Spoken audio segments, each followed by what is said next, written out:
मैंने कहा कि ठीक है आप घर आ जाओ, घर से ले जाओ आके।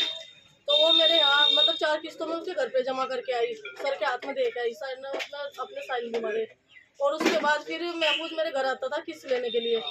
अब उसके बाद फिर मेरी लास्ट की जब 3 किस्त रहेगी, वो मेरे से झूठ बोल के बोलना कि तुम्हारा 1.5 लाख का और लोन करवा दूंगा। मैं मेरे यहाँ सिलाई लग रही थी, मैंने कहा मतलब चलो अच्छी बात है तुम करवा दो।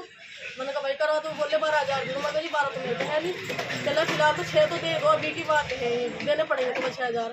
तो मैंने कहीं ना कहीं से करके उसे 6,000 दे दिए। फिर उसके बाद मैंने कहा भाई कहाँ मेरा लोन क्यों नहीं हो रहा, जो होगा बहुत दिन तक तुमको टलकाया उसने भी। फिर एक दिन मैं केड़ा होगा अपने पति को लेकर उसके घर गई, घर वो मिला नहीं, दुकान पे मिला। मैंने कहा मेरी ये तो वो कर अन्य मतलब मैं तेरी एप्लीकेशन देखूंगी थाने में। जब मैंने उसे थोड़ा सा डराया तो उसने क्या करा, अपने ही साइन मार के कापी मेरे हाथ में दे दी कि लो जी तुम्हारा फाइनल हो गया। अब मैं तो इस चक्कर में मैंने कहा जी फाइनल हो गया तो मैं अपने घर आकर बैठ गई, कोई बात नहीं। उसके बाद मेरे यहाँ चोरी जो है, मैंने घर भी चेंज करा, अपना किराए पर रह रही थी मैं मिर्च हॉस्पिटल पे। फिर वो उसने मतलब जैसे बड़े सर वहाँ पे आए होंगे, उन्होंने बोला कि तो झूठ बोल के कहीं और चली गई और किराएदार ने जी पैसे लेकर भाग गई। उसने कंपनी में बोला ये जाकर। फिर मेरे पास मैडम का फोन आया, मैंने कहा मैं कहीं नहीं भागी और मैं गंगो की रहने वाली हूँ, मेला टाकान से मैं हूँ और मैंने तुम्हारे मैंने कहा सब पैसे दे दिए। कह लगे नहीं हमारे पास सबूत है इस चीज़ का, तुम्हारा कोई पैसा नहीं जमा हो रहा और 25,000 का तुम्हारे पे लोन है। अब रोज वहाँ से फोन आ रहे हैं, रोज तीसरे दिन दूसरे दिन कंपनी से फोन आ रहे हैं। अब मैं इसलिए महफूज के घर आई, मैंने कहा आप मेरे पैसे, तो जैसे मैं वहाँ पे पहुँची 4-5 लेडीज और भी निकल के आई जिनके पैसे मार थे उसने। और फिर मैं मेरी मैडम है रियाना खान, मैं उनके साथ जुड़ी हूँ, किसान यूनियन के ब्लॉक अध्यक्ष हूँ मैं। और मैं अपनी मैडम को लेके वहाँ पे गई और फिर जब मैं वहाँ गई तो मेरे साथ साथ 4-5 लोग और निकल गए जिनके पैसे उन्होंने मार रखे थे। उन्होंने भी अपने बयान दिए और मैंने भी फिर मैंने अब तक बयान नहीं दिया था। मैंने भाई को बताई ये बात कि जी मेरे इस तरह से पैसे फंसे हुए, निकल गए मेरे पैसे।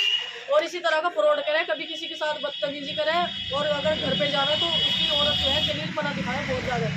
अगर मतलब मांगने भी जाओ सीधी खुदाई से तो उल्टी सीधी इल्जाम लगावे।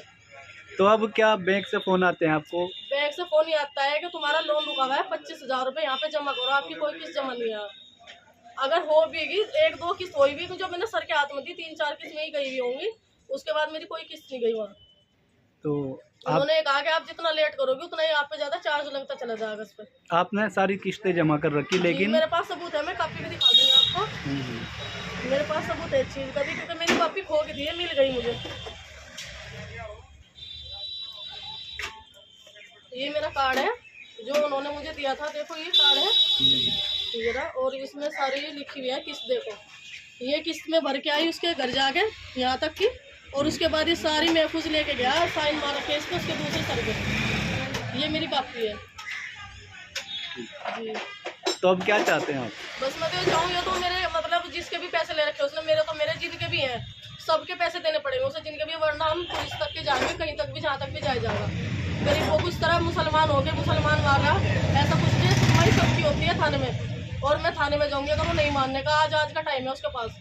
तो उनके घर गए थे, कब गए थे आप लास्ट बार? उनके घर लास्ट बार हम परसों ही गए थे। तो मिला वहाँ में वो पूरा? वहाँ पे नहीं मिला, उसकी औरत ने कहा कि वो तो बाहर जा रहा है, 1.5-2 साल से ना मेरे को फ़ोन आता और हमारे सामने ही उसका फ़ोन भी आया दूसरे के फ़ोन पे। उसकी औरत ने कहा कि मेरा फ़ोन भी मतलब ख़राब हो रहा, कबाड़ी के पड़ा, मतलब झूठ बोली वो भी। फिर उसके शोहर का भी फ़ोन आया, वो भी ऐसे बोला कि नहीं मेरे पे कोई पैसा नहीं है।